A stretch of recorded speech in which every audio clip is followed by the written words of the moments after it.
passionate about music.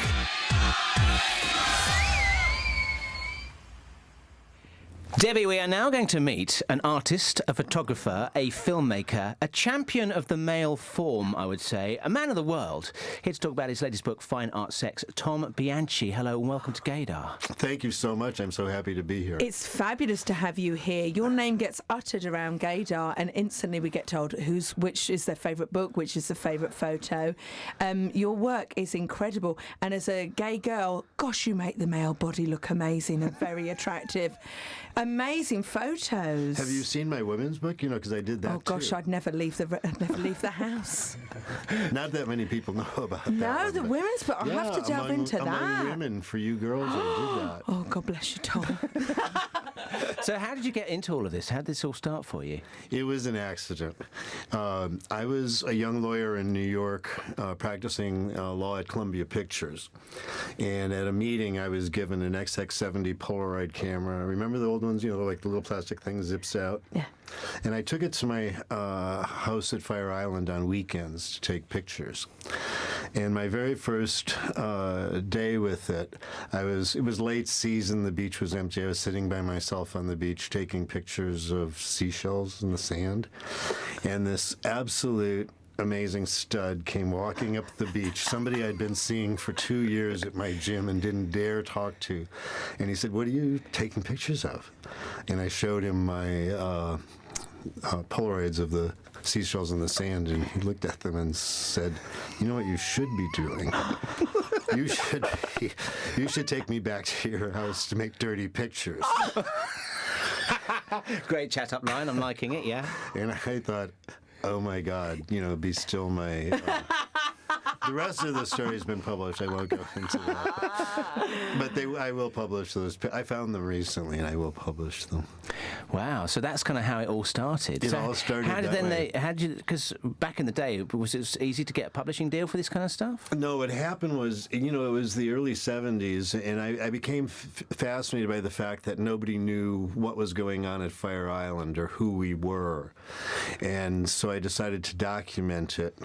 And we were way ahead of the curve, you know, on this.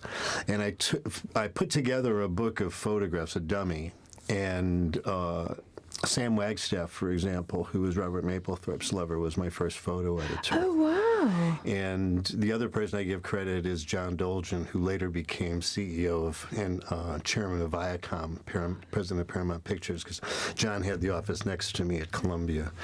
And on Monday morning, I'd come in with my stash of Polaroids, and John and I would sit and have coffee. He's a straight man. I was friends with his wife's kids. And he'd help me photo edit. Long story short, the first publishers at Crown, Random House, and St. Martin's, I had editors who wanted to do the book, but the marketing people said no way. You know, it was too queer. Controversial, is it? Yeah, and then Bob Colacello took it to Andy Warhol, and I met with Andy on the book, and Andy wanted to do it, but Andy was a little bit vague, to say the least. My impression after our meeting was I went downstairs, this is how long ago it was, and I saw a telephone booth on the street, and the thought that bounced into my mind was, do not call any of your friends and tell them Andy Warhol is doing your book. Even though he said he wanted to do it. So I boxed all the photographs, I put them away, thousands of them, for 30 years. Opened the box only a couple of years ago and started showing them, and now we're putting the book together. What a fabulous story. Yeah, that's amazing. Fine Art Sex. Just tell us a little bit about this book. What's it all about? Well, Fine Art Sex explains how I make my art. I was a painter-sculptor after practicing law before, and I learned a lot about the different philosophies of art making, and I became very much attracted to the idea of found art, starting with Duchamp's putting the toilet on the, on the wall. Yeah.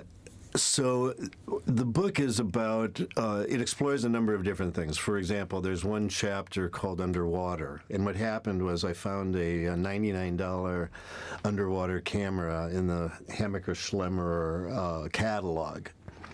And We're just having the book delivered to us now as we there it speak. comes. So thank you very much. Look, the book has just Oh my arrived. goodness! Yeah, so come on, here's the book. in the here. middle of it, you'll see the underwater pictures. Oops, right. Anyway, so I took this $99 goggle camera. The camera's like built into the goggles. Yeah. And I started taking pictures underwater. And I found the most amazing world underwater because, of course, the figure is released from gravity. You can shoot from all sorts of different angles. My work has always been a document of my life, starting with the Fire Island material. Coming to this as a painter, excuse me, a painter-sculptor, my view of the world is an aesthetic view of the world. Oh wow! Just looking at these amazing shots, the underwater shots of the guys all naked underwater together, obviously having... With the reflections of the top Yes, of the water. It's a very beautiful. painterly, kind of a magical world. So that's why I'm looking for that in life. And I find that if you live your life sensually and open to the beauty and wonder of it, I just record those moments. And I'm particularly interested in sex because I find the subject is so screwed up in this world we live in. Yeah, isn't it just? It's a commodity. It's everything but love, for the most part. And so my work has always dealt with that issue. I'm very political on that. Why do you think we are so messed up about sex? Because it's the reason we're here.